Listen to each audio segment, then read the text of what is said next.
Hello everyone, welcome back to another episode of r/Entitled People. In today's episode, Entitled Random thinks I'm his secretary. Entitled Ant tried to break into my house and steal my money when I'm still outside of the country. Entitled Dad on a flight. Before we get started, make sure to subscribe so you will never miss a video. So let's get started. Entitled Random thinks I'm his secretary. So this one was a few years back. Some people I knew of from back home were using my phone number for various things at quick loan places. I changed my number and sorted it out. 2 years after getting my new number, I am still getting random calls and messages for the guy who previously had that number. Shitty job offers, hookup offers, random requests for favors, which was annoying, but I just kept saying wrong number and carrying on with my day. One day I'm chilling with a friend of mine and I get a phone call from a number I don't know. Answer it and it turns out to be the guy that previously had the number, and he has the nerve to start trying to quiz me about who phoned for him and when, like I was writing it all down. He actually got mad at me for not somehow informing him about the job offers. Told him I was not his secretary and to get off his lazy and tell these people he changed numbers before hanging up on him. Promptly changed my number again afterwards, and wow, was it nice not answering at least one message a week. LOL. Reminds me of the time an insurance guy had the wrong number printed on his business cards. The wrong number was my father's number. My father was nice at first and even notified the guy of the mistake. Months pass and the guy never fixed the issue. My father started telling everyone, "Who you looking for? Oh, he died." Guy actually got upset, but shortly after the issue got fixed.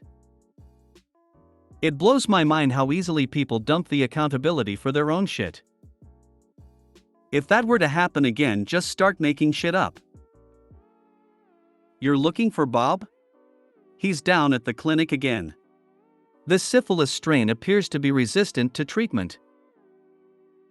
He's in jail, didn't you hear? 16 bits of camp. I guess you really never know a guy, huh? Some woman used my phone number on a loan application. She defaulted, the loan went into collections and the collection agency called me dozens of times, asking for her. Every time I explained that I had never heard of her. I have a very deep voice. I am obviously not a woman. I got a new number and the previous user did not like to pay her bills.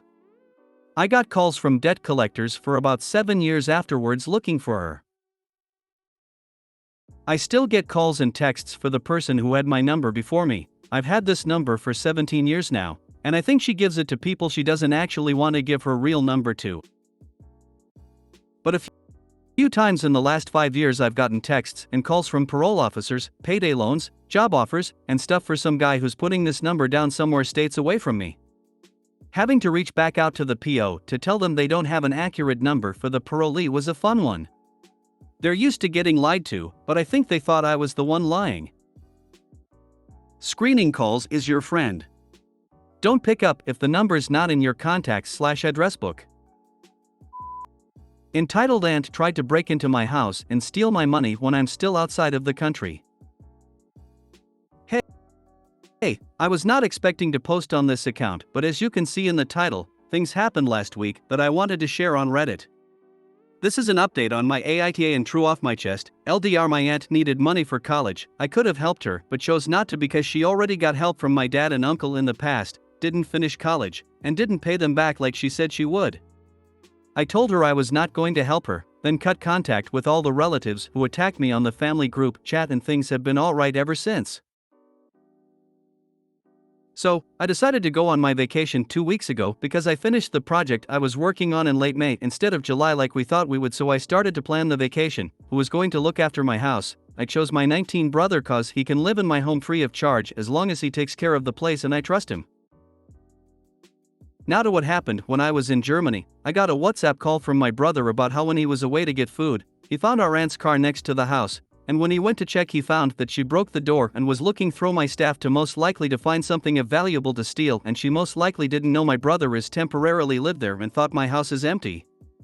He called her out and said if she didn't get out, he would call the police, and Dad, he didn't want to handle the cops by himself, to try and threaten her. She refused and said that I owed her because now she has to take loans to continue college, and she believed that I should help pay her loans because I didn't help her back in January. He ended up calling the cops and messaging our dad, and when she realized, she went to her car and drove off.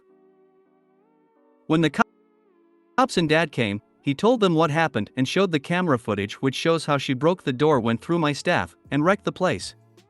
The cops took a copy of the footage and told my dad that they would handle the rest and keep in contact with him when they finished with her.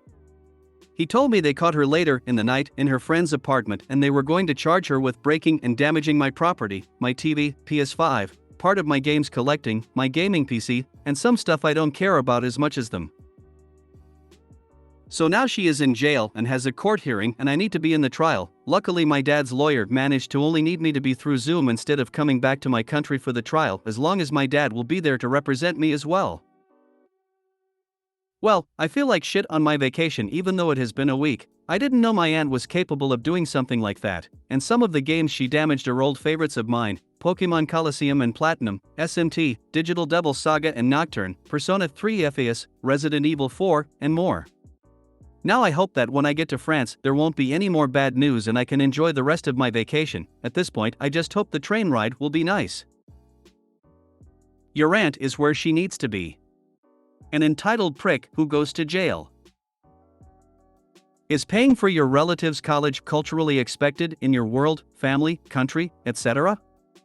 I have some acquaintances who have put all their younger siblings through schooling from Sri Lanka, and since it's more than one, maybe I'm seeing something cultural at work that I don't see here in the US.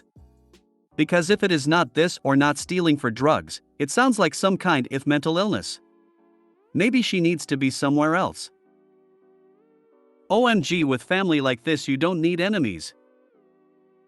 On the other hand, brother is pure gold. Wow, your aunt sounds like a piece of work. Hope she gets what she deserves. I just hope the train ride will be nice. Hope you don't plan to take any German trains then. But bon voyage anyway. Dude, don't jinx it, I'm already a Jew. Yikes. Stick to those charges. Dealing with the consequences of her actions is the only way she might learn a lesson and not try to pull a stunt like this again. Maybe. Entitled dad on a flight. I know what you're thinking, but this does not involve anybody asking or demanding to swap seats. A couple of days ago, I was flying from the UK to Central Europe.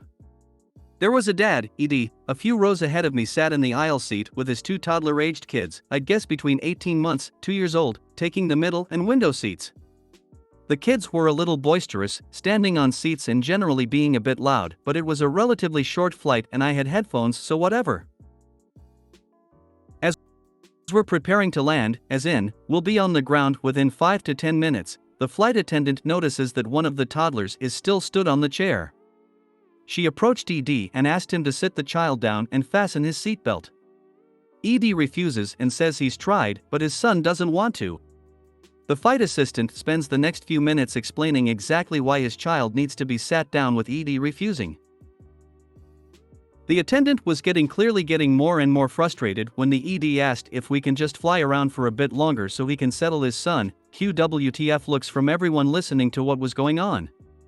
Clearly the attendant refused and said we were landing now.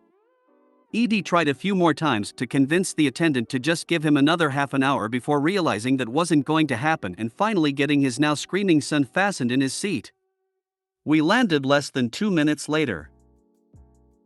TDLR, entitled dad wants a flight to delay landing so he can avoid doing some actual parenting. I was on a flight from New York to Dallas and there was a family of 3 a row up on the other side of the aisle. The kid, about 4, didn't want to sit for takeoff.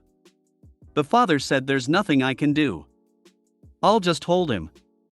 Nope. He got rules and regulations recited to him. He sat the screaming kid down, buckled him in, and immediately unbuckled him when the flight attendant moved away. A minute later, we heard, "This is your captain speaking.